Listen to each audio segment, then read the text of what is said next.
মানে কাতলা মাছ ধরলে সঙ্গে সঙ্গে ছেড়ে দিতে হবে।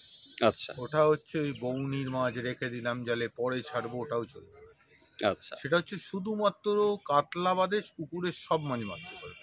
কাতলা বাদে বাকি সমস্ত শীতল, ধরনের। ভেটকি, পাঙাশ, রুই, মৃগেল।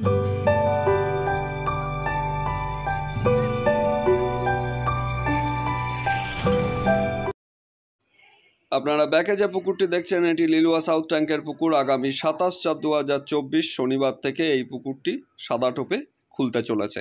27 ও 28 শনি রবিবার একত্রে বুকিং নেওয়া হচ্ছে 2000 টাকা। এরপরে 2রা, 4ঠা ও 5ই মে এই 5 দিন পুকুরটি চলবে। সেক্ষেত্রে আপনারা 1000 টাকার বিনিময়ে 3খানা করে ছিপ ও 3 কাটা ব্যবহার করতে পারেন। কেবলমাত্র পাউরুটি মেখে পিঁপড়ের ডিম দিয়ে টোপ হিসাবে আপনারা ব্যবহার করতে পারবেন। এছাড়া অন্য কোনো সাদা টোপ বা পাউরুটি ড্রাই টোপও আপনারা ব্যবহার করতে পারবেন না, এরকমই জানিয়েছেন কর্তৃপক্ষ। এখানকার সমস্ত কন্ট্যাক্ট নাম্বার আমি স্ক্রিনে দিয়ে দিয়েছি। এই নাম্বারগুলিতে ফোন করে বিশদে আপনারা খোঁজখবর নিতে পারেন এই পাস সংক্রান্ত। 500 টাকা জমা দিয়ে বুকিং নেওয়া চলছে। অগ্রিম টাকা জমা না দিলে ফেরত দেওয়া বা অন্য দিনের সঙ্গে অ্যাডজাস্ট করা যাবে না। কাতলা মাছ ধরা কঠোরভাবে নিষিদ্ধ। কাতলা মাছ খেলে সাথে সাথেই ছেড়ে দিতে হবে। যদি কেউ অমান্য করেন তাহলে তাকে সিট থেকে তুলে দেওয়া হবে ও টাকা ফেরত দেওয়া হবে না।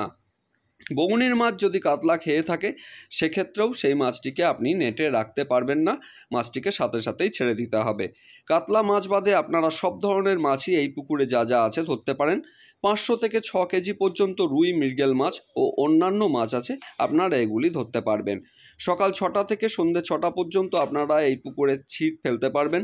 60 থেকে 70 ফুটের মধ্যে আপনাকে ছিপটি ফেলতে হবে। কোনোভাবেই দড়ি পর্যন্ত টোপ ফেলা যাবে না, কেননা পুকুরের চারিপাশেই সিট করা হচ্ছে। পুকুরে নেমে কোনোভাবে আপনারা মশলা করতে পারবেন না।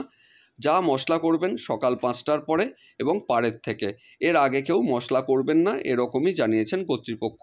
আমি আর কথা বাড়াচ্ছি না, আপনারা সম্পূর্ণ ভিডিও দেখুন। ভিডিওর মধ্য থেকে আপনারা সমস্ত তথ্য পেয়ে যাবেন। যে সাদা টোপের পাস চালানো হবে আগামী 27 তারিখ থেকে, সেটার সম্পর্কে যদি একটু নিয়ম কানুনগুলো একটু বলে দেন তাহলে খুব ভালো হয়। নিয়ম কানুন বলতে শুধুমাত্র পাউরুটি মেখে ফেলা যাবে, এছাড়া অন্য কোনো রকম সাদা টোপ কোনো রকম ড্রাই টোপ, পাউরুটিরও ড্রাই টোপ ফেলা যাবে না। আচ্ছা, সেখানে কাতলা মাছ ধরলে সঙ্গে সঙ্গে ছেড়ে দিতে হবে। আচ্ছা, ওটা হচ্ছে ওই বৌনির মাছ রেখে দিলাম জালে, পরে ছাড়বো, ওটাও চলবে না। আচ্ছা, সেটা হচ্ছে শুধুমাত্র কাতলা বাদে পুকুরের সব মাছ মারতে পারবে। কাতলা বাদে বাকি সমস্ত ধরনের, ভেটকি, পাঙাশ, রুই, মৃগেল সব মারতে পারবে। আচ্ছা, কাতলা বাদে। আচ্ছা, আরেকটা প্রশ্ন আমার ছিল, অনেক ক্ষেত্রে অনেকে পাউরুটির লাড্ডু ব্যবহার করে, সেই পাউরুটির লাড্ডুটাও কি ব্যবহার করা যাবে না? পাউরুটির লাড্ডু ব্যবহার করা যাবে। পাউরুটির লাড্ডু ব্যবহার করা যাবে। আর কত দূর পর্যন্ত মোটামুটি সুতোটা ব্যবহার করতে? 60 ফুট অবধি ফেলতে হবে। Maximum 60 foot. আর পুকুরের চারিপাশেই কি সিট দেওয়া হবে? হ্যাঁ, চারিপাশেই সিট। আর চার মশলা কি করতে পারবে? সব করতে পারবে, সব ধরনের চার মশলা ব্যবহার করতে পারবে, শুধু টোপটা সাদা টোপ হতে হবে। সাদা টোপ, পাউরুটি মাখা ও টিভি মিশিয়ে ফেলতে হবে। আচ্ছা, এর পাশাপাশি কাটার কোনো বিধিনিষেধ আছে? কাটা 3 কাটা। 3 কাটা। আচ্ছা, কোনো রকম ভাষা বা তল ভাষা এখানে? তল ভাষা ফেলতে পারে, আমার কোনোদিনই কোনো আপত্তি ছিল না। আমার শুধু নিজেরা নিজেদের মতো করে গুছিয়ে নিতে পারে, লোকের সঙ্গে ঝামেলা না করলেই হলো। আচ্ছা, তাহলে মোটামুটি আমরা পেয়ে গেলাম। আর বুকিং এর ক্ষেত্রে যে ব্যাপারটা আছে, ওটা কি কোনো অগ্রিম কিছু নিচ্ছেন? হ্যাঁ, অগ্রিম দিতে হবে।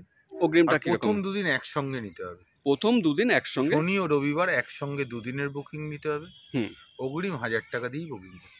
আচ্ছা, ওই ক্ষেত্রে অগ্রিম 1000 টাকা দিয়ে বুকিং, এবং তার পরবর্তী সময় একদিন করে নিতে পারে। বৃহস্পতি, শনি, রবি, মানে টোটাল 5 দিন চলবে। টোটাল 5 দিন চলবে। ঠিক আছে, তাহলে আপনারা পুরো বিষয়টি জানতে পারলেন। এবং সাদা টোপের যে পাস এর আগে চলেছিল সেটি কিন্তু দুর্দান্ত একটি রেজাল্ট দিয়েছিল, আপনারা সবাই জানেন। আবার সাদা টোপের একটি পাস কিন্তু এই পুকুরে চলবে আগামী 27 তারিখ থেকে। তাহলে দেখা যাক 27 তারিখ থেকে এই পুকুরে কী ধরনের রেজাল্ট আমরা পাই।